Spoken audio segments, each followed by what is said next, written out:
What's going on, guys? It's Hula Hula. Again, got my Polar Star out. This is actually my teammate's Maniac's.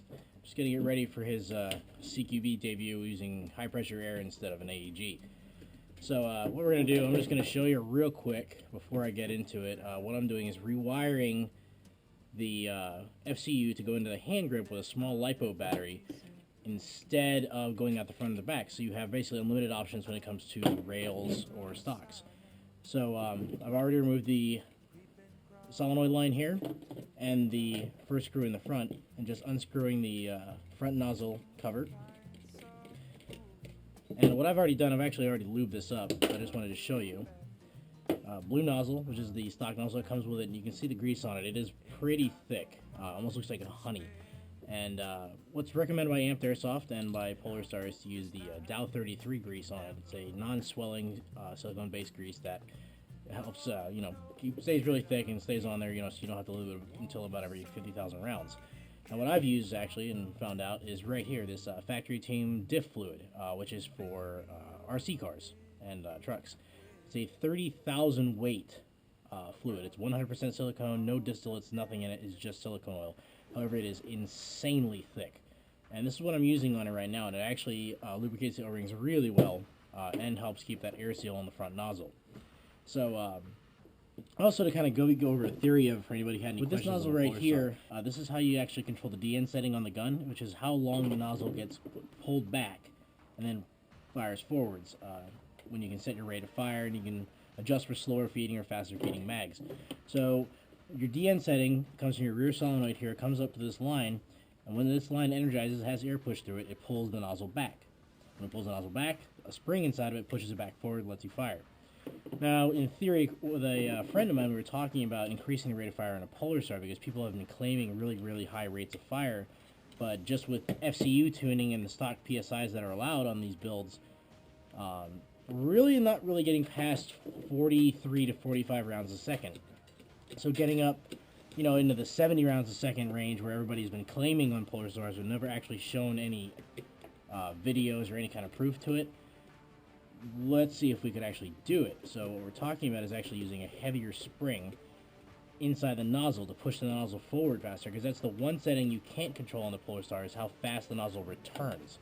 You can do how fast, you can control how fast it comes back, and you control the dwell that comes out of it, the rate of fire and everything else, but you can't control the speed of it. So what if we could?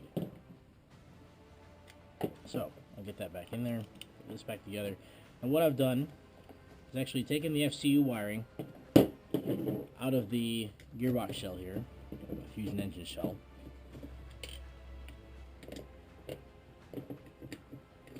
And I've actually cut it. Yes, that's right, I cut the FCU wiring. It's not that hard to stick it back into the FCU.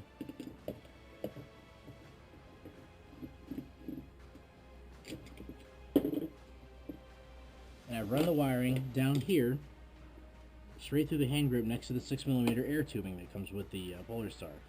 I just run it right down here, and I ran it about the same length as the air nozzle, or as the air line, I should say. And once you cut that down, your grip's going to be right here, so you do have a little bit of line to work with. You can stick the FCU back up inside. And what I'm using, which I got from Graves Hobby in Orlando, Florida, is these little Lipo packs from Graves RC. They're Thunder Power RCs, 350 mAh, 25C, 7.4 volt Lipos. Now you have 350 mAh, so you're pretty much golden for, right around 35 to 40,000 rounds. And they come with JST connectors, so what I am going to do is actually change over the FCU to a JST connector, these little red connectors right here. I'm not going to show that in video because it's pretty self-explanatory how to get these fittings on, and then clip them inside of the JST connector here that I'll plug onto the Lipo. The only other thing I needed to get with the kit was these little RC accessories right here. These are actually adapters to go from the quick connects here on the small Lipos to your standard style straight Lipo plug that you can plug into any smart Lipo charger. So, you can run these on it. I would probably take it off of it and just leave it with the charger until you need it to charge the battery. Then you just take that, plug it right in, and you are good to go. So do that, straighten your Lipo charger, that's it. Then just pull it off, suck this back up inside of the grip, and that's all you need. That's all she wrote. So What I'm going to do is go ahead and strip this out right here. All these wires, I'm going to get them plugged back into the FCU and get the FCU rewired to the JST connector. And when we come back, we'll go over getting it all fitted into the pistol grip and getting the gun. I got the fusion engine put back inside the gearbox housing and got the grip back on the gun and the FCU wired up. This is a G&G polymer body with a Magpul PTS MOE grip. What I noticed with the MOE grip is it is a little bit shorter. It uses basically the same style plate on it, but it is slightly shorter than most other grips, so it is a little bit harder to get the FCU and the battery stuck inside of it, but it still is possible. One of the mods I had to do is take the grip, the motor plate here, and actually Dremel it down. I just did a real quick job on it. Took a Dremel tool and just cut off the entire motor plate castings on the bottom here that actually hold the motor in place if this were an AEG. So what I've done, run the wire through the grip, rewired it back into the FCU, and attached a JST connector on it. JST connectors are really nice when you stick it on. You don't need to resolder it. All you have to do is take your wires, strip them, cut these little connectors off right here, clamp these onto the JST connector itself, stick them inside the connector, good to go. And runs fine. There's no recorded resistance on the wires when the two plugs are connected from the battery to this, so we're looking good to go. One thing you do want to know, and I know it sounds repetitive, but I gotta say it anyways, when you're sticking the wire from the fusion engine down through the grip, make sure when you're working on the fusion engine without the grip on that you don't stick the gate wires back into the FCU before you put the grip on. I did it 3 times because I wasn't paying attention and trying to work on other projects at the same time. So make sure you leave those off, stick them through the grip, then put them back on before you go any further than that. I run a little bit of heat shrink on the 6mm airline here just to be safe, just to kind of have the knowledge I'm not going to be rubbing on anything. So this is how I figured out how to get the FCU to fit inside of the PTS MOE grip. I'm running the gate wires first, and I did cut the harness down quite a bit, looking at about 4 inches taken off, including from what I've taken off before when I had it modified to work with the G&G buffer tube. So what I'm doing here is actually just running the gate wires up along the FCU like this, and it's very easy to pull out if you have to reprogram the FCU, which I do quite a bit, if you're changing upper receivers from CQE to field, just yank it out and redo it. So run it in, run it with the FCU facing the side of the grip, so it's right along the inside, nice and flat. And then the battery here, it's wired to JST, it's charged up, ready to go.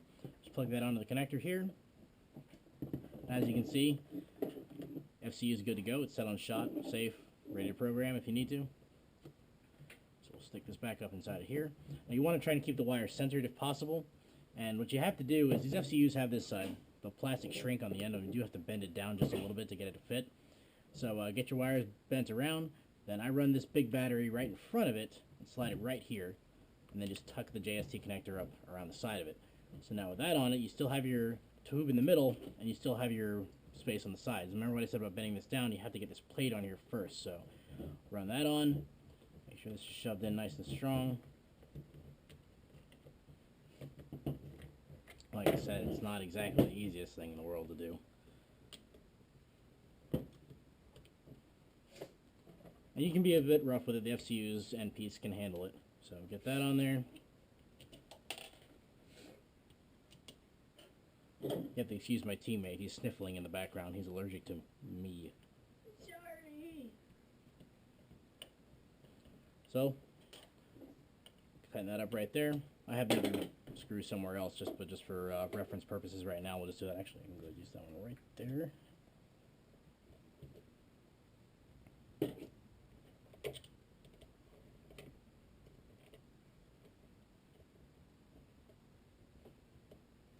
Now, once these are in, you can see here the airline still comes out fine, and you have a completely contained FCU inside your gun. This is the full Polar Star ready to go. You can swap to whatever stock you want, whatever front end you want, whatever upper you want to do, but right now this is the complete ready to go FCU. I don't know if you can hear it selecting it. No, you can't hear the solenoids going off on it, but that's it. There's your completed box ready to go. I'm Blue Hula. Any questions, feel free to ask.